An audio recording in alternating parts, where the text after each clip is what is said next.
Bonjour, ici M. Stéphane. Voici la troisième vidéo de la série Révision des 4 opérations. Dans cette vidéo, tu vas revoir comment multiplier des nombres décimaux. Dans notre premier exemple, on veut multiplier 425 fois 13. Tu as vu différents algorithmes pour faire ça.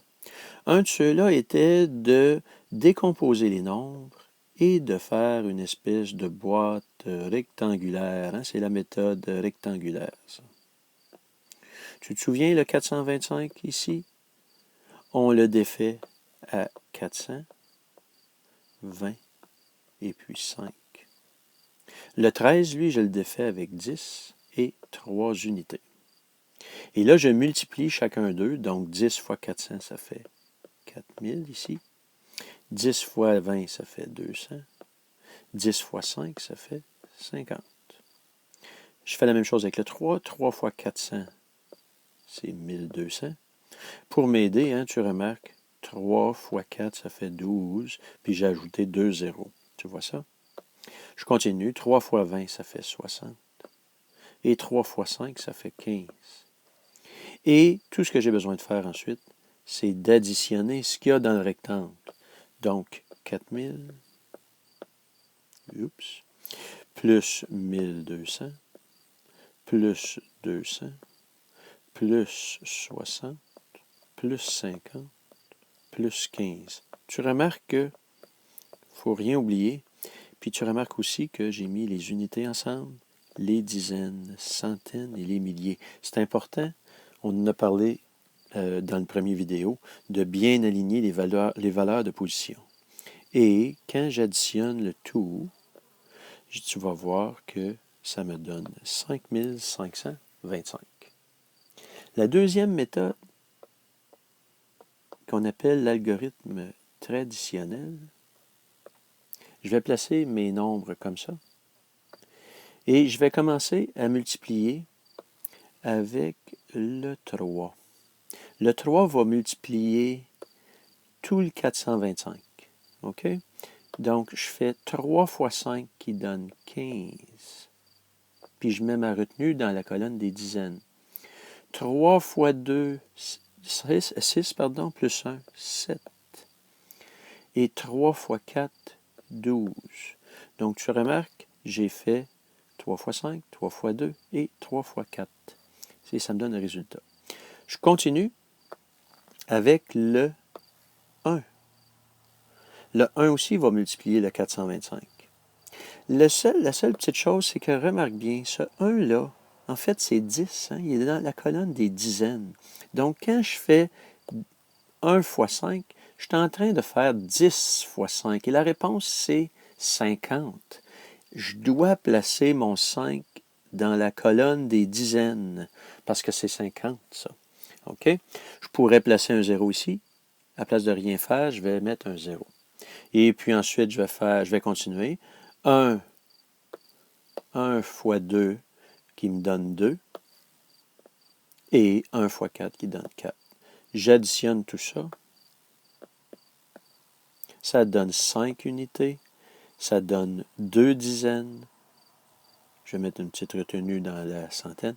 2 plus 2 plus 1, ça fait 5. Et ici, ça fait 5. Et j'arrive au même résultat. Ça va? Donc, ça, c'était pour revoir un petit peu la multiplication. Dans notre deuxième exemple, tu dois multiplier 4 et 25 centièmes plus 1 et 3 dixièmes. Remarque qu'on a les mêmes chiffres que dans le premier exemple, mais on a une virgule décimale. Comment on fait? Tu réécris et tu places tes nombres de la même façon que tantôt. Tu remarques que je n'ai pas aligné ma virgule. En multiplication, ce n'est pas nécessaire de le faire parce que le 3, tu as remarqué dans le premier exemple, ce 3-là va multiplier chacun des chiffres du 4,25 centièmes. Puis le 1, là, il va multiplier chacun des chiffres aussi, donc pas nécessaire d'aligner la virgule. Même que je te dirais, multiplie comme s'il n'y en avait pas de virgule. Donc, si je fais comme tantôt, tiens, un petit peu, avec mon 3, 3 fois 5, 15. Je mets de ma petite retenue. 3 fois 2, 6, plus 1, 7. 3 fois 4, 12. OK? Je vais faire la même chose avec le 1. Le 1, il multiplie le 5. Tu sais que ce 1-là, hein, la réponse va être 1 fois 5, ça donne 5. Je vais l'écrire ici. Tu te souviens de l'exemple, du premier exemple? 1 fois 2, 2. 1 fois 4, 4. Et je suis prêt à additionner le tout. Ça donne 5, 12, 5 et 5. Il y a une virgule décimale à placer dans notre réponse. Ça ne peut pas être 5525 la réponse parce que j'ai deux petits nombres. C'est quasiment 4 fois 1 que je fais. Hein? Si j'estime ça, tu remarques que c'est à peu près, attends un peu, c'est à peu près 4 la réponse. C'est proche de ça, c'est 4 fois 1 à peu près.